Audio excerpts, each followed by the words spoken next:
told you it was love. They convinced you it was normal. They made you believe the problem was you. But somewhere beneath the confusion, the self-doubt, the endless explanations that never quite made sense, you knew something was wrong. This is where we stop pretending. This is where we examine what they never wanted you to see. The patterns that controlled you, the systems that protected them.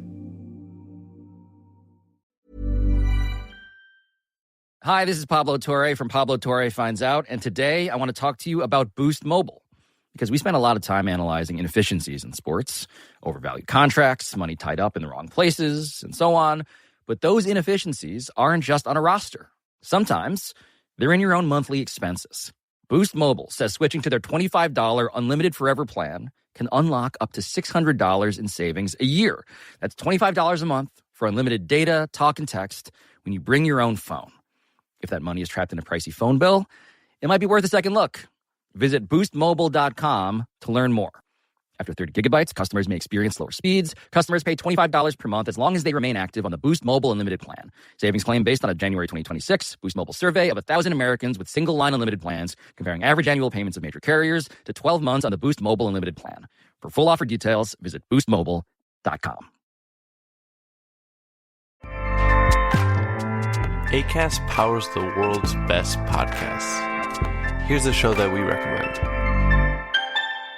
Hi, I'm Pace Case. And I'm Bachelor Clues. We host Game of Roses, the world's best reality TV podcast. We're covering every show in reality TV at the highest level possible.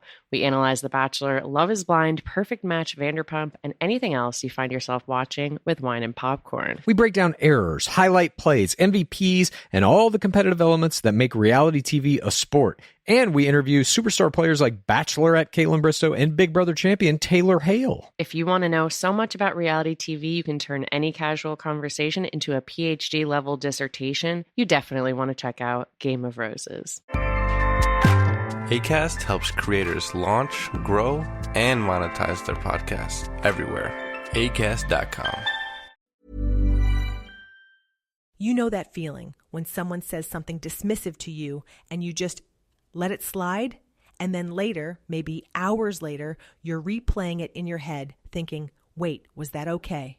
But by then, it feels too late to bring it up, and you tell yourself it wasn't that big of a deal anyway. Welcome back to the Narcissistic Abuse Recovery Podcast. I'm Lynn, your host. Today, we're talking about something women do constantly without even realizing it: tolerating disrespect. Not the obvious blow-up kind, the small stuff, the comments that sting, but you're supposed to laugh off, the boundary crossings you're expected to excuse, the moments where someone treats you like your feelings are negotiable. And here's the thing, it's not just about rude people. It's about a system that specifically trains women to absorb disrespect like it's part of the job description of being female. Let's start with what's actually happening here. From the time women are small, we get messages about being likable, being easy to deal with, not making waves. When a boy pulls your hair on the playground, adults say he likes you.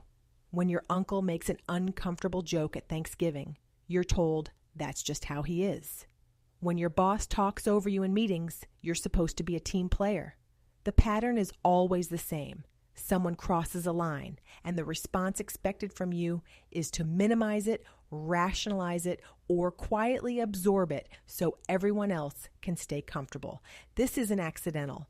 Patriarchal systems rely on women's capacity to tolerate disrespect. They bank on it, because if women collectively stopped accepting being treated as less than, the whole setup would have to change. Workplaces would have to address pay gaps and promotion inequities. Families would have to examine whose comfort gets prioritized. Partners would have to take accountability instead of labeling women's boundaries as overreactions. So women are taught to self-edit, to question whether something was really that bad, to wonder if maybe you're being too sensitive, too demanding, too much. You might have experienced this in dating. Someone makes a comment that feels off, but you think maybe you're reading into it. They cancel plans last minute again, but they had a reason. They talk to you in a tone they'd never use with their friends, but you tell yourself everyone has bad days. Over time, these small moments of disrespect stack up, but you've been trained to file them under nobody's perfect instead of this person doesn't respect me. Or at work.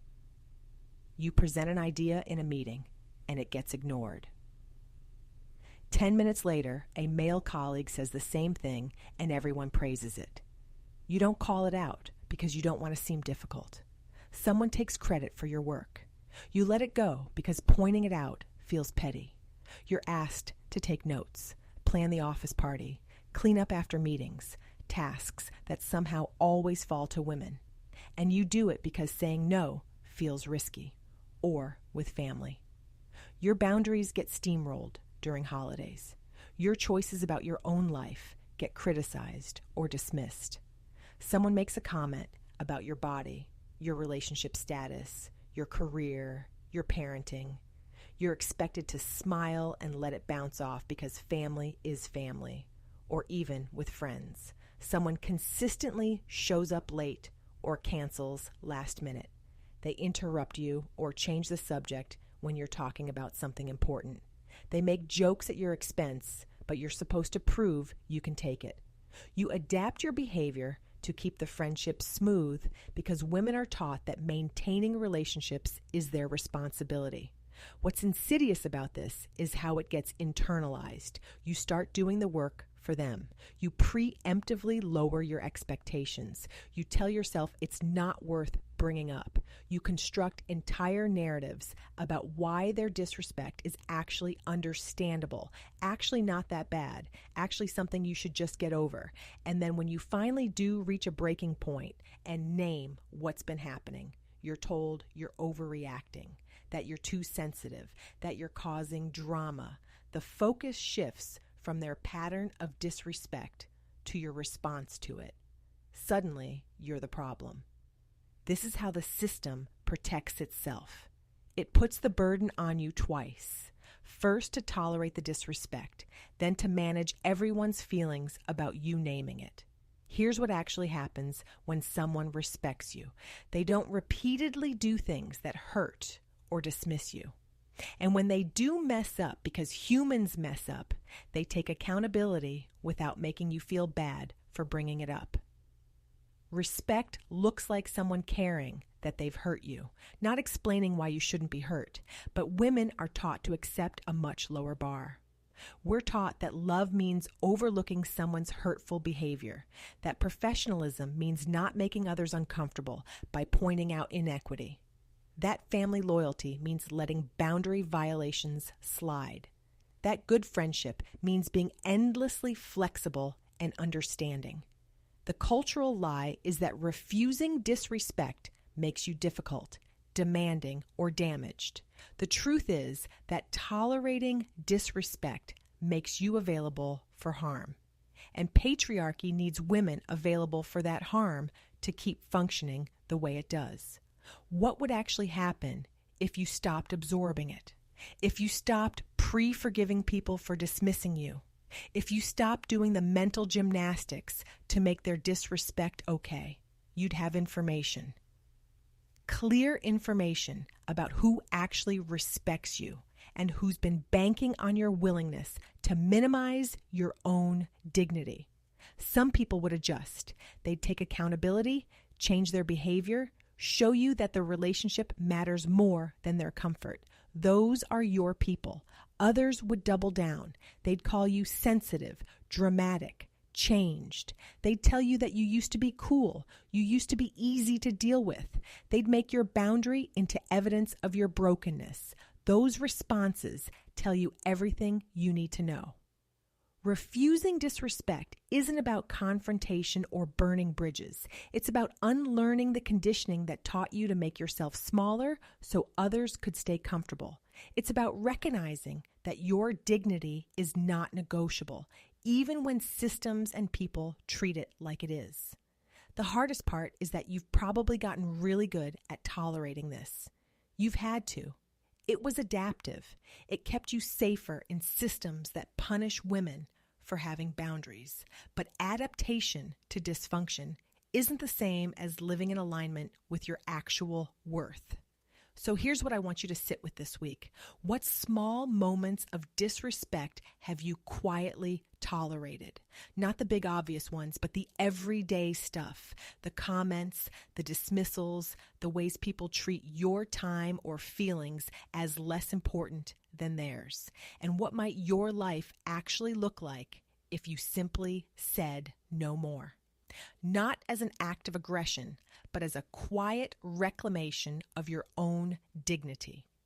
This is Lynn, and this has been another episode of the Narcissistic Abuse Recovery Podcast. I'll see you in the next one. Visit our website at movingforwardafterabuse.com for articles, resources, and more support on your recovery journey.